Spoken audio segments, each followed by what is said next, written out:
Club VITO is on.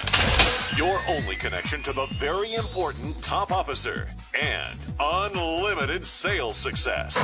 Your host, Anthony Parinello, is a best-selling author. He's trained over 2 million sales professionals and 65 of the Fortune 100. This program will take you to sales heaven and keep you out of sales hell. So turn it up.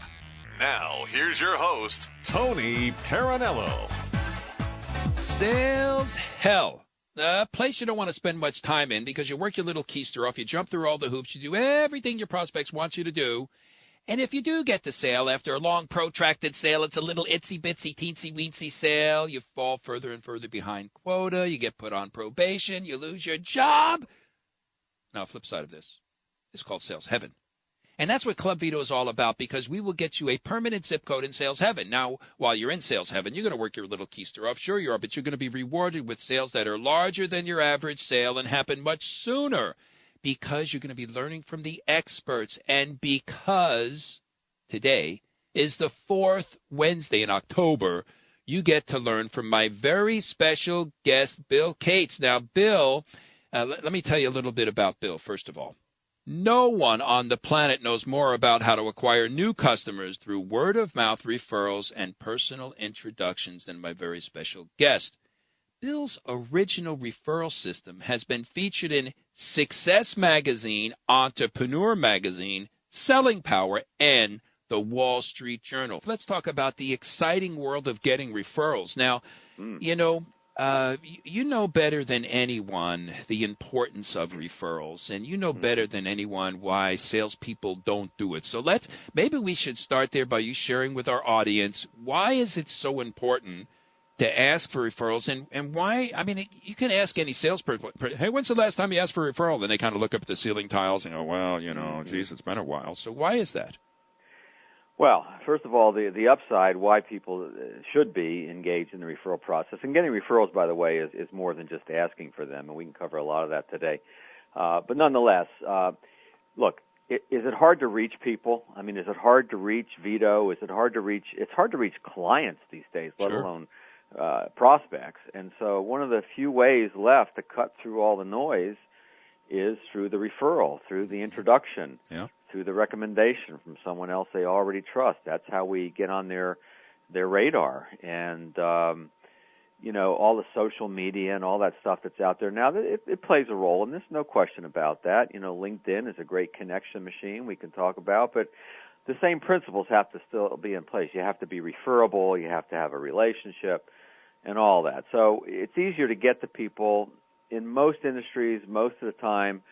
The selling cycle is usually condensed a little bit. Price becomes less of an issue. Look, it may never go away as an issue, but it becomes less of an issue. Everything gets easier. They're more likely to follow your recommendations. Why? Because they have a friend, a family member, a colleague who has already followed your recommendations and is vouching for you. So everything gets easier when you work from referrals, including what I call living a referral lifestyle. That's not jumping out of planes. It's not reaching the top of Kilimanjaro. It's a lifestyle where you have more control over who you're in front of and who you see and who's calling you. And if you have a place you want to head to in your business, the referral process can take you there because you're doing it in the right way. So that's some of the why to do this. It's the more fun way to build a business. But, why aren't people doing it? Well, usually limiting beliefs, mistaken assumptions, fear in all different ways.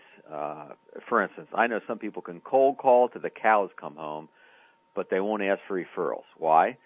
Because they're afraid of, quote-unquote, rejection from someone they already have a relationship with rather than someone they don't know. So if you want, I can go into a little more of, why people don't do this.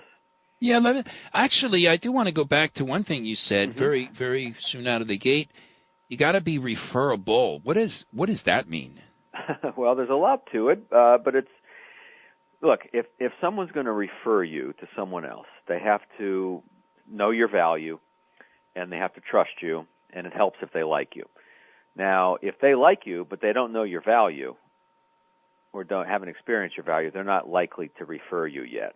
some people will, but most people won't. They have to have a sense of your value. So you become referable as you create value in the relationship and as you create engagement in the relationship. Now, the good news is it doesn't necessarily have to take a long time. You can bring value and create engagement actually very quickly if you go about it the right way, and then you can maintain that and enhance that throughout the lifetime of your relationship. But there was a study done by a gal named Julie Littlechild in Toronto, and here's interesting thing she discovered, that there's actually a very low correlation between satisfied clients or satisfied customers and giving referrals. You know, there's all this talk about having clients be satisfied and having them be loyal. Well, I'm not saying those things aren't important, but if you want to build a referral-based business, that's not enough. There's a low correlation there. What we need to create is engaged clients or engaged customers. We bring value quickly.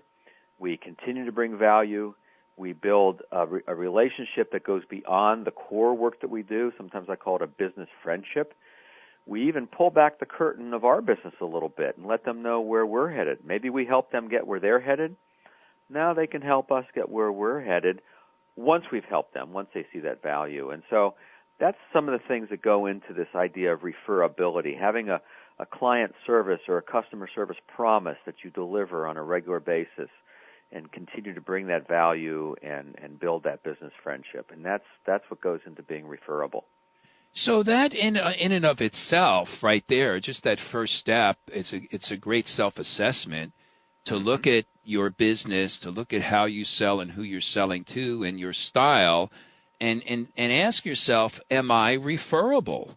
Because it seems to me, Bill and everyone else, if we fail the referable test, asking for referrals is not going to work as well as it can for us.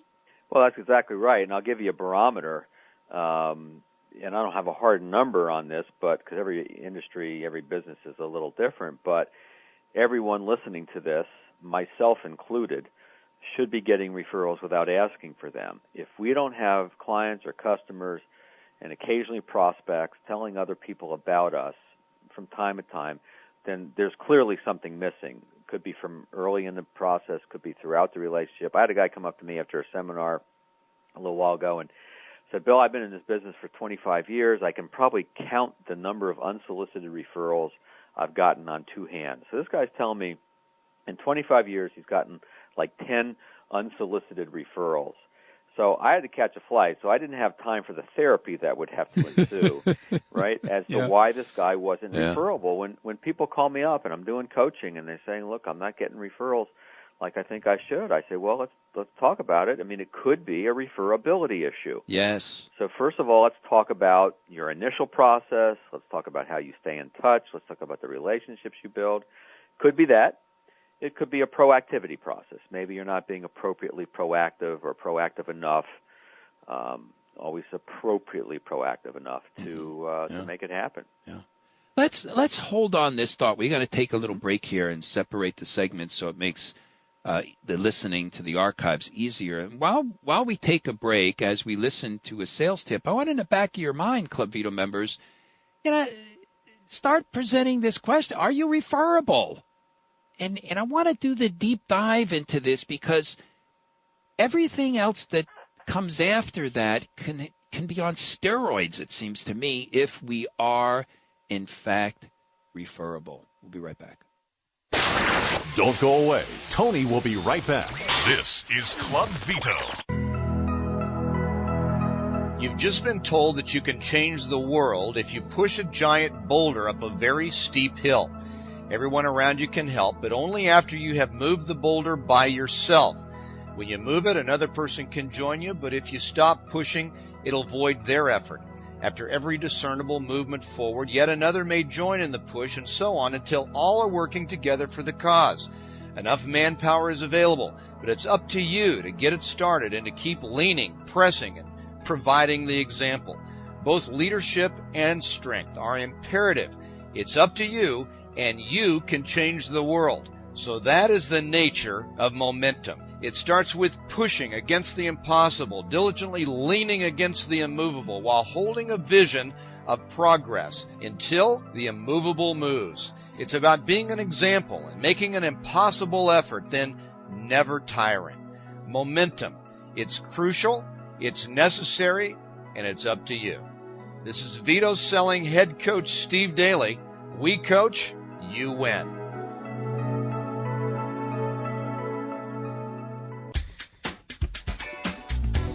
You're listening to Club VITO with Tony Parinello. Today, it's time to talk to VITO.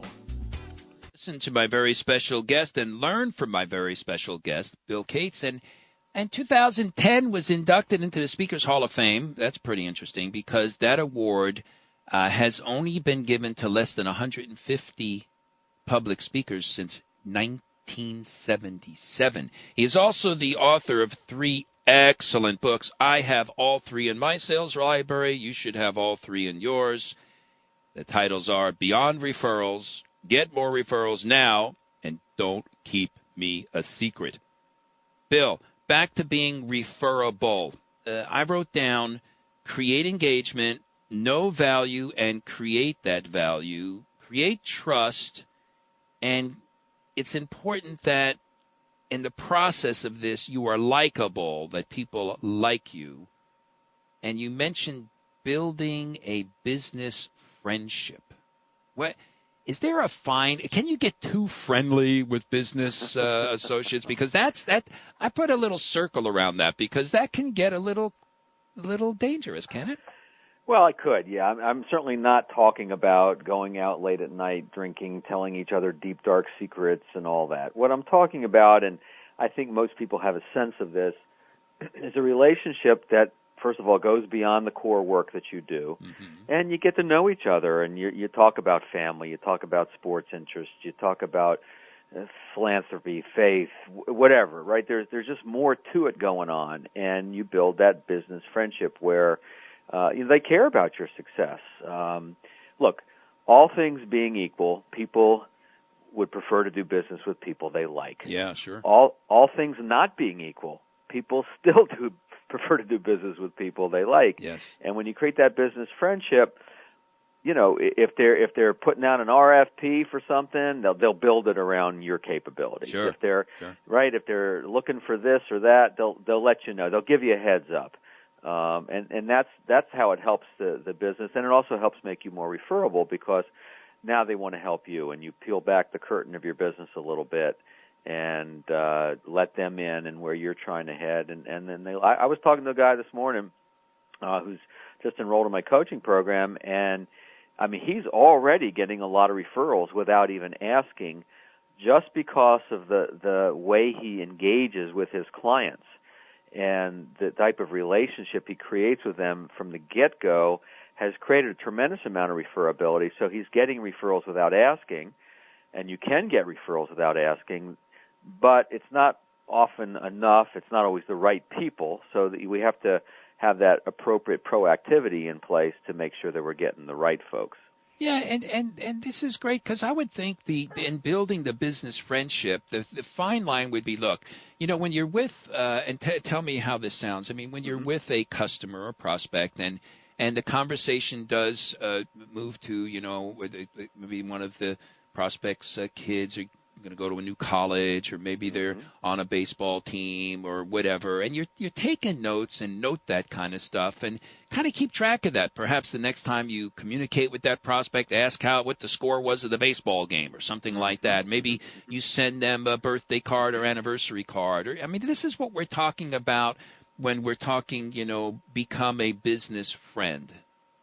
Yeah, that's it. And it can go more. You can break bread together. You can have client or customer appreciation events, which can also turn into marketing events, depending on how you go about it. There's a lot of ways to engage. I'll tell you one simple thing that everybody can do that won't cost a dime to create this engagement, this business friendship feeling, is that whenever you're talking with a client or a customer on the phone, in person, just listen with an ear for things that you can follow up on. So, for instance, you know, Tony, how's it going? How's the family? We're doing well. Mom's going in for hip surgery in a couple of weeks, so we're a little concerned about that. Oh, what hospital? What's the date? Make a reminder. Pops up 2 weeks. Call the client. How did Mom's hip surgery go? Client's going on a vacation, right? Find a blog, find a couple of websites related to that, shoot it over to them. Call them back, call them later when they're back from their vacation.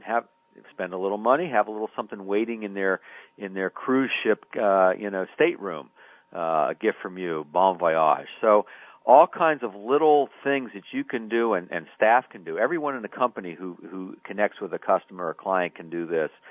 And in some cases, it costs nothing. What does that do? It creates that feeling of wow and connection and business friendship. You're paying attention. Look, they know you probably wrote it down, but you took the care and the trouble to write it down and then to do something afterwards, because so many people don't. Yeah, that's the key there, isn't it? Listen to something you can follow up on, and then, of course, follow up on it.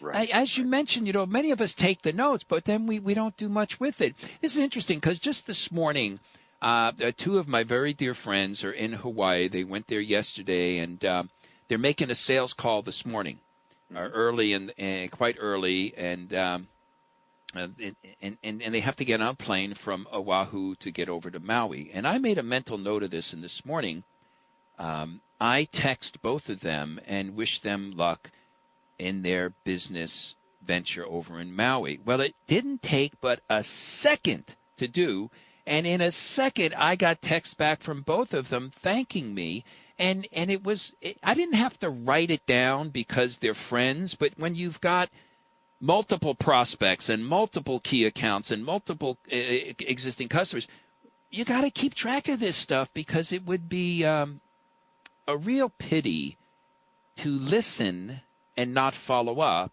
write something down and not take that last action step, because that's where the rubber hits the road. That's where you're going to get the next step to becoming referable. Yeah, and likable. And likable. Hard to teach likability. Yes. Right? Some of us have it, some of us don't. Yeah. And not everyone's going to like us. It's some sales trainers will say, when they're dealing with objections, they'll say, well, they're not rejecting you, they're rejecting your offer. Well, actually, sometimes they are rejecting you. You better believe it. Right? We're not going to hit it off with everybody, but it's these little things that make the huge difference sometimes. And Harvey McKay used to have a thing he called the McKay 66, and it was. Right, I'm sure you've heard of this. Oh, it's 66 things you want to know, should know about your client or customer over time. It's not an inquisition, but it's just an indicator that you're getting to know and you're paying attention. You're keeping track of this sort of thing, and it's huge. Well, it can be overwhelming. So let's just say, let me ask you this: what is the best way? Let's say I am referable. I passed the litmus test. I am referable. What's the best way to identify who in my customer base I can really get referrals from? Because not everybody, if you asked everybody for a referral, it'd be kind of maddening. So what's the best way to qualify the referee? Sure. Well, there's a few things here that come to mind. Number one, I think it's fine to do client or customer satisfaction surveys with your clients, and you're going to make sure you have this question: would you be willing to recommend us to someone else? Would you be willing to recommend us? Some people call this the Net Promoter Score. The willingness of clients or customers to recommend, and that's good. That's important. Now, that in and of itself isn't everything, because if you're not doing anything to be proactive with that, then it's nice to know, but doesn't really take you anywhere. But if you have, X percentage of your customers or clients saying, yes, I'd be willing to recommend, you can definitely call those people up or meet with them in person and say, I noticed you said you'd be willing to recommend us. I appreciate that. I appreciate the trust you have in what we do. I'm wondering, do you have anybody specific in mind, or is it more of a vote of confidence?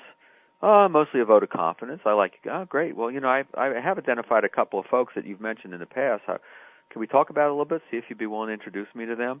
So that's how you create that conversation out of that question that might be on a customer satisfaction survey. So Bill, to this degree, this brings up an interesting point. When we say, would you be willing to recommend us, should we qualify who we're looking to be recommended to? Well, probably not in a survey. I guess one could craft one, but there it's more of a vote of confidence in the work you do. Now, with that said, I told you earlier I mentioned that concept of, opening the curtain of our business a little bit. Yes. Yes, it does make sense to teach our clients and customers who we serve the best, who we're trying to serve, continue to serve. It's usually people like them. People tend to refer lateral and down on the economic/success ladder, authority ladder. People refer like themselves and below, generally speaking. Not always, but generally speaking. So it behooves us, in most cases, to ask people who are like the people we want to meet. Yes, and to that point, we should know ourselves who those people are. Well, right? Yeah, that's another call about getting clearer on your vision and where you're trying to go, and all that. I mean, that's super critical. Here again, you can throw yourself under the bus if you don't know who the best people and individuals and organizations you serve. How could you ask for the perfect referral if you don't know yourself? Yeah, you gotta. Everyone's got to have an ideal client profile. Yes, and it's a range. It could, and depending on your business, if it's a financial professional, it could be investable assets, net worth, income. If it's somebody in selling employee benefits or consulting with companies, how many employees do they have? So whatever the criteria are, you should be clear on it, clear enough to the point where you've written it down and could actually hand it to someone else. And I heard this a long time ago, Tony. Vague intentions produce vague results. Yeah. Clear intentions produce clear results. Amen to that. I mean, here again, if you just take what Bill just said and apply it to everything in your sales process, you're going to take a quantum leap in your effectiveness as a salesperson, period. Period. That's like such a great cornerstone. And I love this ideal of the ideal client profile. We do something in Club VITO we call the TIP, the template of our ideal prospect. And what that does, it looks at easily identifiable traits that our best customers have. And then when we look for prospects, we try to match that up, or we must match that up. If it's 7 easily identifiable traits, we want 7 out of 7 before we make the call into the prospective organization. Mm-hmm. So this all points back to really understanding your market, your marketplace, and how you serve it. And when it comes to asking, for a referral, to get as specific as possible. And to your point, which is excellent, maybe not in the survey, but certainly in the qualifying conversation you have with your customers when you get to asking for that referral. Yeah, so for instance, if you do, to follow along with the survey, if you do the survey, all right, you have, 30% said they'd be willing to recommend you. Great. Look at those 30%. Who among there are the A clients, the A customers, the ones you want to clone, the ones you want to replicate, and you have a conversation with them. Now, it depends, obviously, on where you are in your career, because when you're new, they fog a mirror. You'll talk to them, right? They're breathing. As you as you're more successful, then then you become a little more selective, and that's the beauty of the referral and the introduction process. Yeah. You can become more selective. So this is a continuum, if you will, but we want to get to that point where we are selective, need to be selective to protect our time.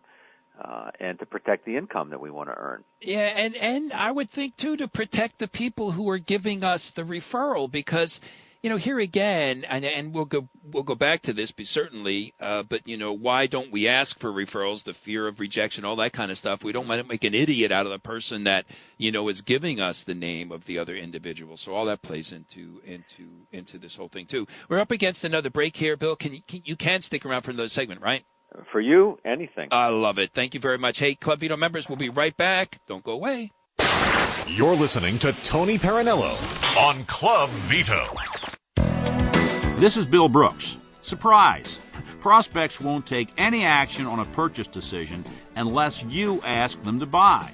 Listen, you cannot make a buying decision for the prospect, but you can certainly facilitate the decision-making process for them. When you feel the time is right, come right out and ask for the order. This should simply be a matter of tying up loose ends of the sale. For some salespeople, it works better to assume the prospect has made the decision to buy and to begin handling paperwork related to that sale. The chief advantage of this approach is that prospects don't have to make one big buying decision, just a series of smaller decisions. Another way to ask for the order is to ask a question that cannot be answered with yes or no. Something like, what color would you like this in? Or do you want to pay cash, or would you like to go ahead and discuss other payment options? It's not a big deal. Just do it. I'm Bill Brooks, author of the bestseller, The New Science of Selling and Persuasion, How Smart Companies and Great Salespeople Sell. Club VITO with Tony Parinello is on. Now back to Talk to VITO. And back to my very special guest, Bill Cates, widely recognized as one of the foremost experts in the art and science of acquiring new clients. Now, Club VITO members, it is totally essential to find new clients. I mean, you know, if you're getting most of your business from existing accounts, like a couple of bread and butter accounts, you are missing the whole point and the importance of finding new logos and acquiring new clients. Now, Bill has a system that he does through referrals and personal introductions. Bill is also the president of Referral Coach International, and he's the creator of the Referral Advantage program, the Referral Champions System, and the Referral Coach Academy. You know, there's a constant theme running through everything you do, Bill, and it's referrals. Indeed, and not just referrals anymore, Tony. It's introductions, because I love that. Hence my book, Beyond Referrals. The referral isn't enough anymore. We got to get connected. Well, you know what's interesting about that is if you just stop with the referral and you don't get that introduction, that is like a golden. What goes on beyond gold? I don't know. What's more precious than gold these days? Platinum. Diamonds. I don't know. Yeah. And so that's tell us a little bit about that then. Let's well, wait, before we do that, I wrote down a question during the break here. Let's go back to this customer satisfaction survey. Bill, do you think it's a good idea, let's just say, to have a abbreviated customer satisfaction survey that only asks, would you be willing to recommend us? I'm not sure I would support that. Look, there's a lot of ways to do this. I'm not going to say categorically no. One of the things I teach is kind of an in-person way of doing this, which is, I call it the value discussion. And so it's a check-in with a prospect or a customer, a client, about the meeting, about the process, about the overall relationship. And so first I talk about anything not working, you know, and usually everything's fine, but you want to pick up on anything that's not working. And then, you know, what is working? How have I earned your business? How do I continue to earn your business? And then, you know, from that, where we see we have a happy, loyal customer client, then we can go and be proactive around referrals. We could say, you know, are we referable in your eyes? You know, we can promote referrals. We can say things like, you know, great, I'm glad I got a happy client. Please don't keep us a secret out there. Don't keep me a secret, something I've been teaching for 20 years. I didn't invent it, but I've just kind of popularized it. You know, Tony, we're never too busy to see if we can be a resource for other people you care about, or we're never too busy to, you know, provide the royal treatment to your colleagues and friends. So that little check-in while we're there, that alone I've seen create referrals, by the way, without even asking for them. Just checking in more often creates more engagement. They get in touch with the value. And then we just nudge the process a little bit. So I think it's okay to do it on surveys. I think it's okay to do it in person. But I try to make it more than just the referral. Make it about the value that's being perceived by the prospect or client. Yeah, and I would think, too, the more value you're delivering and the more value your client experiences, the more willing and greater number of referrals they'd probably give you. Yeah, generally speaking, that's right. I mean, engaged clients average 1 to 5 referrals a year. You know, some will do more than that. Some will do a little less, but we should be tapping into that.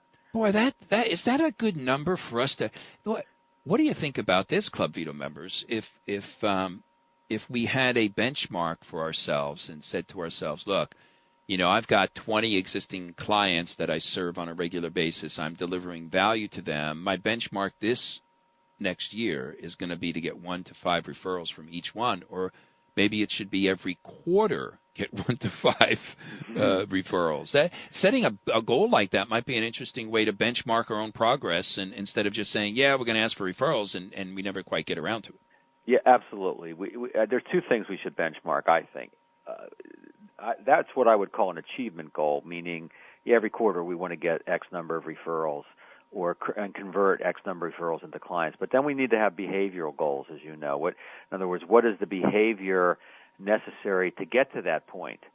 So for my system, it's things like having this value check-in, this value discussion. It is asking for referrals. It is turning the referral into an introduction. That's the behavior necessary to create the result that we're looking for. But yeah, having a benchmark, and look, it varies from every business. Sure. Depends a lot on the type of business that you're in as to what kind of volume you can create around this.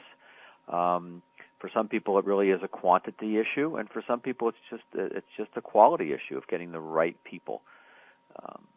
So I just thought of another question here, if you don't mind. Yeah, of course.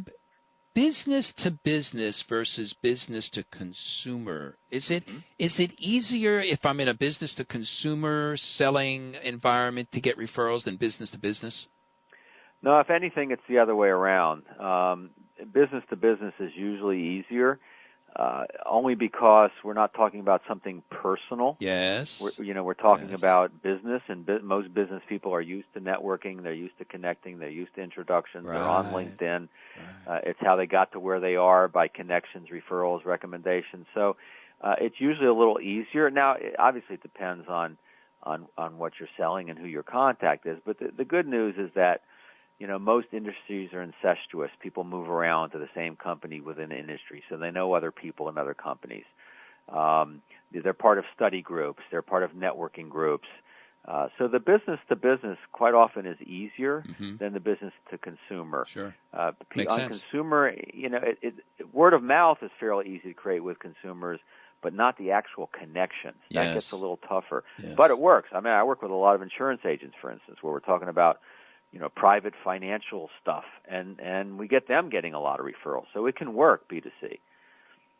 Yeah, I would think the risk is a little higher in B2C for somebody to give you the name of a close relationship, especially if you're helping, like if someone's helping me with my financial plan or whatever, that puts a lot on the line when I would introduce the financial planner to someone I know, and care about, because if they muck it up, man, I'm feeling kind of responsible for the introduction and the mucking up of it. That's right. That's why it's so important to teach your clients or customers, if they do think of someone, here's how you'll handle it.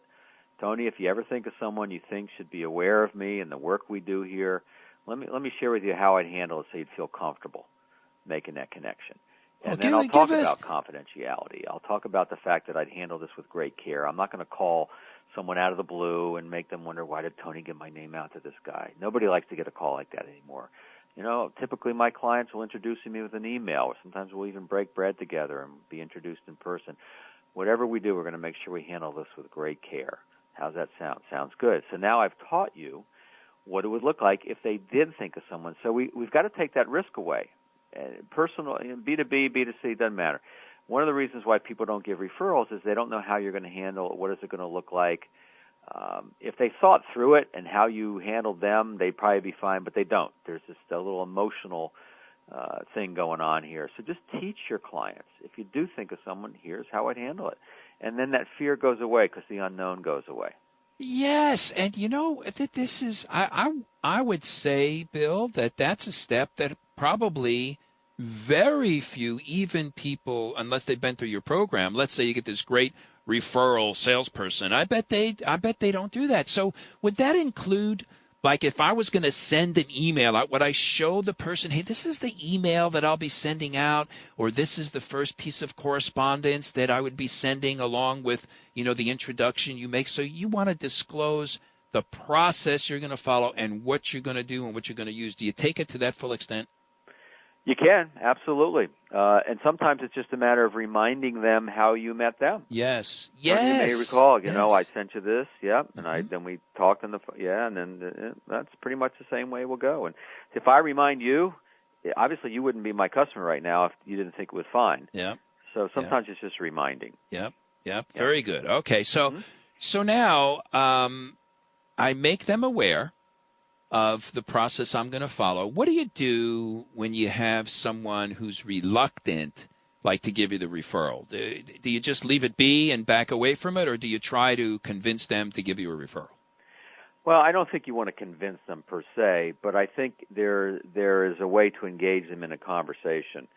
I'm not a big believer in quote unquote overcoming objections, because if we come from that perspective of trying to overcome, then usually what's going to happen is they're going to feel wrong about their feeling and thinking, and they're going to dig their heels in a little bit more. So what I like to do is just be totally willing to explore their objection. There's usually an objection behind the objection, or there's a reason for the objection. And the thing about referrals is that if we bug people real hard for referrals, now, well, and they don't like that, then we've pretty much burnt the bridge for referrals down the road. And so we got to live to play another day. Look, some people will do the referral thing very quickly in the relationship. Some people, it takes a while. Some people say they never do it and then still do it later on their own terms. So in a nutshell, what it sounds like is, and this is really true for any objection, this will work with any objection. This even used to work with my teenage daughter. Oh, that's the litmus test right there. Right? Well, when it comes to teenage daughters, there's nothing that good, solid reasoning won't aggravate further, of course. No. I don't have direct experience with that, but I've observed it many times. Yeah. So the thing with objections, referral objections, any objections, is we got to understand the objection. So it goes like this. Tony, can we brainstorm a little? Can we identify a few folks that you think should at least be aware of what we? I don't like to give referrals. That's fine. Look, I know some people don't. Can you tell me more? Have you had a bad experience? So these words, I just did one of our weekly tips on this. Tell me more. Yeah. The most powerful words I've ever learned in the sales and life living process is, my girlfriend wants to do something. She's got a, there's an agenda there. I can tell it, right? Tell me more, right? And so what do? They'll tell you more. I need to think about this. Well, look, this is an important decision. Tell me more. Well, I want to, okay, so there's a few things you want to weigh. So what you're doing is you're engaging them in the objection. You're not making them wrong. You're not yes-butting them. Yeah. You're not afraid of it. It's something you've heard in the past. It's fine. You're validating and then exploring. Sure. And sometimes you can reframe their thinking. What if you could talk to them first and, let them know I'll be reaching out in a soft way? Okay, yeah, we could do. So sometimes we can reframe their thinking. Sometimes we can't. Here's what we found. The worst thing that happens when you ask for referrals in the right way, the worst thing that happens is that you plant the seed for referrals later. You're not going to lose them as a client or a customer. Some people will do it now. Some people will do it later when they're ready. Some people won't ever do it. You've got some clients you could run into a burning building and save their children they wouldn't give you referrals. But they're not going to stop working with you as long as you bring it up. They don't want to go there. You back off. That in and of itself is a comforting environment to establish with this whole referral asking.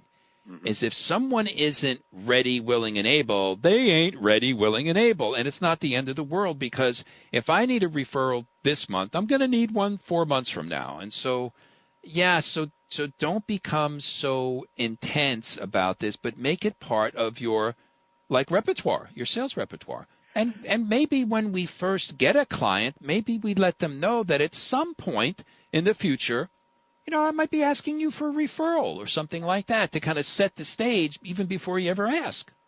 Yeah, it's not just asking. It's the culture that you build. It's the culture of engagement. It's the culture of promoting referrals. It's the culture of, saying, Tony, look, at some point, George referred you to me. At some point, I hope that I earn the right for you to recommend me to somebody else. It's the way people prefer to meet me. They feel more comfortable, and obviously it's good for me as well. It's that referral lifestyle you were talking about. It's exactly right. Now, let me make one little important distinction here. Sure. I think generally speaking, we're using the word referrals a lot, but when you're out there with your clients, with your prospects, with your customers, I think generally speaking, it's better to use the word introductions, because that's what we need these days, right? We don't just need word of mouth. We don't just need, hey, Bill called George, use my name. I mean, that's better than nothing, but it usually doesn't work quite as well as it used to because you just can't reach these people. So we really want an introduction. We really want to get a connection. So I think that should be our default word when we're talking with prospects, clients, customers. It doesn't mean you can't say referrals. Doesn't mean you can't say recommendations. It just let's use the words that direct us towards what we really want. And the word introduction is a little bit easier to agree to. Because I think so. The word referral kind of implies that you're going to sell, that you're going to ask someone to do something that maybe they're not ready to do. Almost. I mean, if you put some concerns about why people won't give us a referral, now they're going to bug them every day and call them at home or whatever. But an introduction is a little softer. Yep, it seems to work. You can stick around for another segment, last segment? You got it. Absolutely. Perfect. All right, everybody. Think about this. Reframing referrals and maybe start asking for introductions. More from my very special guest when we come back, so don't go away. Club VITO with Tony Parinello. We'll be right back. I'm David Booth of Eloquy, and here's a tip called Visual Snapshots from our newest book, The Speaker Survival Guide. Do you ever wonder how much of your presentation or pitch clients can recall? When you clinically describe a product or service with statistics, features, and benefits, you do not snag the attentional area of the brain. Sensing the client is not engaged can then heighten anxiety, causing you to add more data but not solve the problem. Instead, frame your content in visual images. Use anecdotes, case studies, similes, or metaphors. An attorney-client described his firm's resources in feet. I walk 6 feet in-house to my environmental practice partner and another 9 feet to my real estate partner. If the audience can imagine your example via salient details, they'll remember it, stay engaged, and best of all, remember you. This is Club VITO with Tony Parinello behind the mic.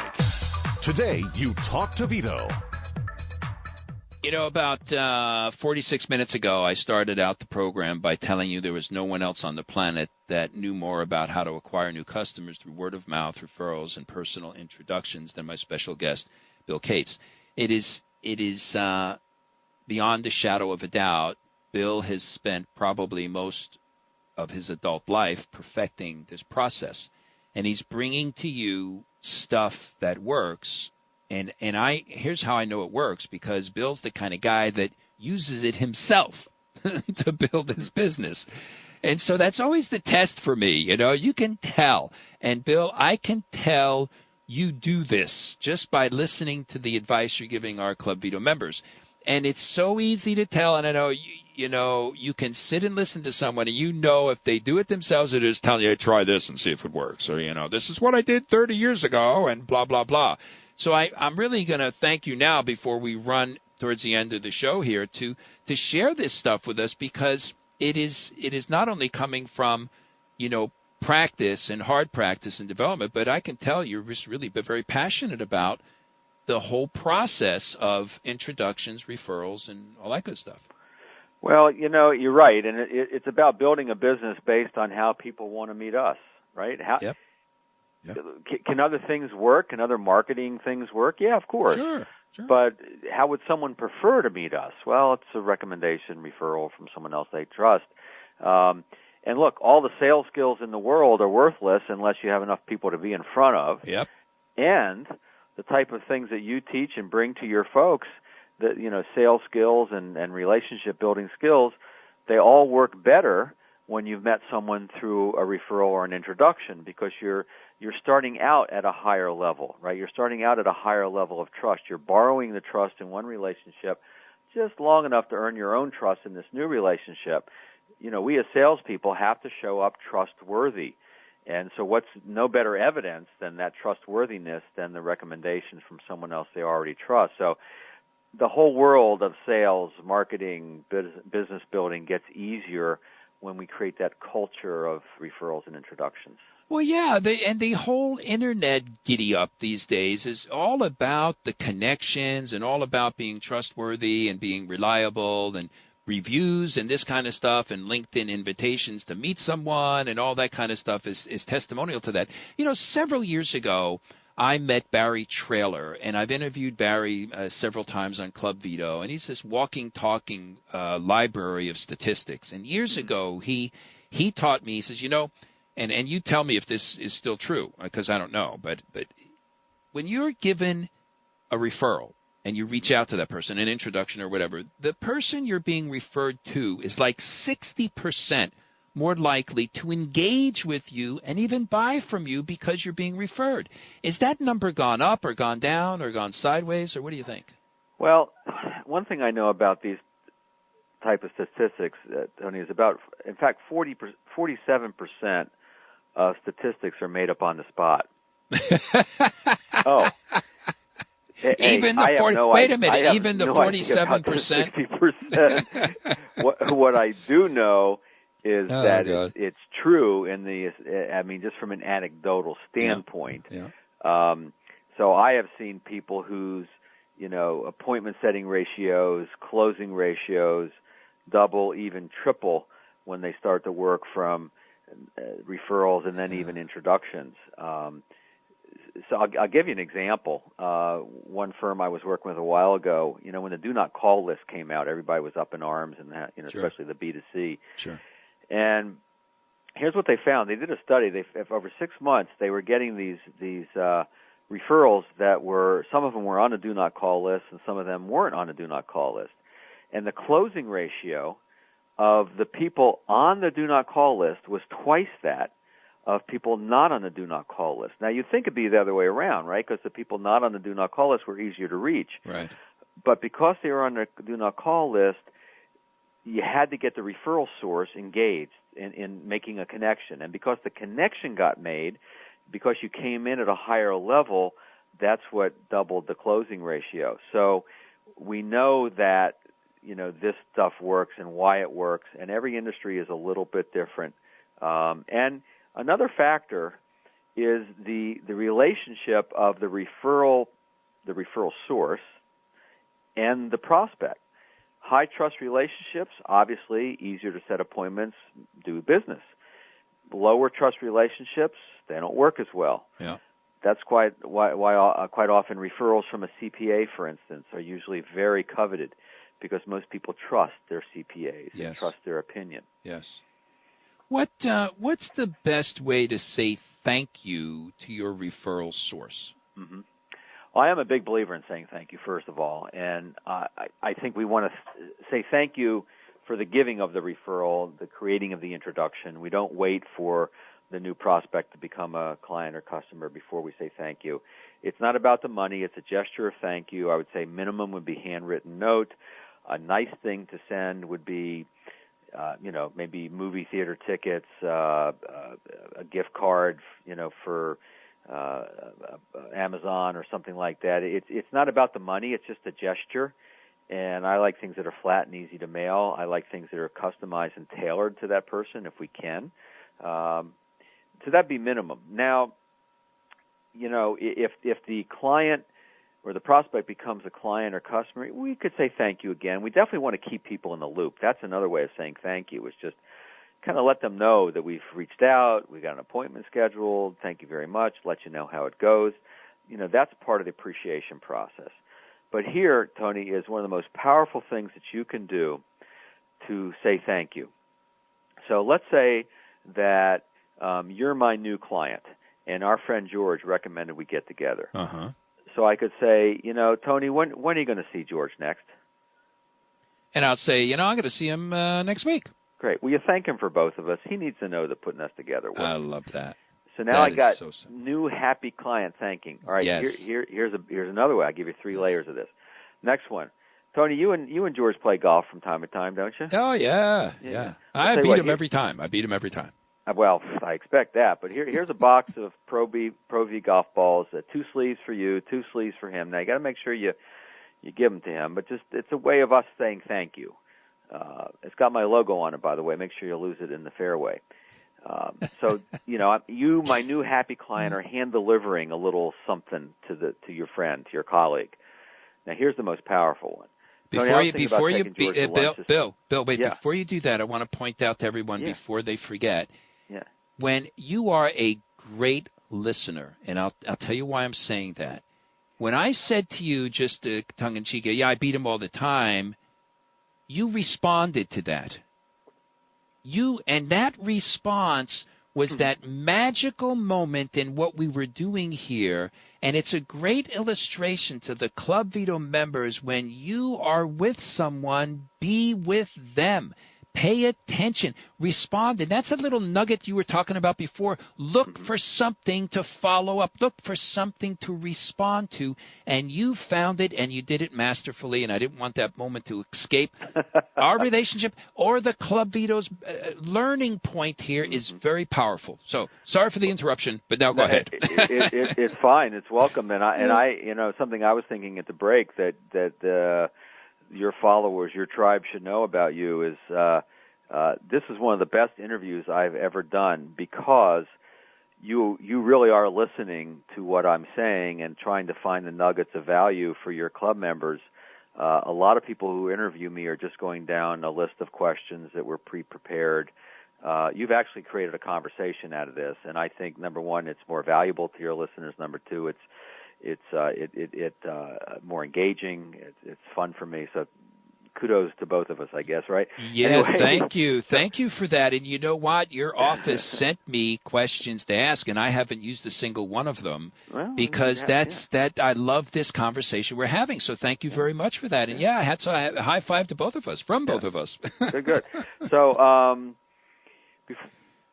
let me, the best way to say thank you, right? I was about to do that. It's magical, and it fits most businesses. So, Tony, I was thinking about taking George to lunch to say thank you for the introduction to me. I got a better idea. Let's both take him to lunch. I mean, I'll pick up the tab, but the thank you comes from both of us. He needs to know he did a good thing introducing us. And so now we got happy new client thanking happy old client. Yes. You're there. Yes. Who are they talking about at lunch? Yes. You. And other people, and other people that, Amen. And you know what's interesting here? This goes back to your point you made earlier about keep them in the loop and how it's going. What better way?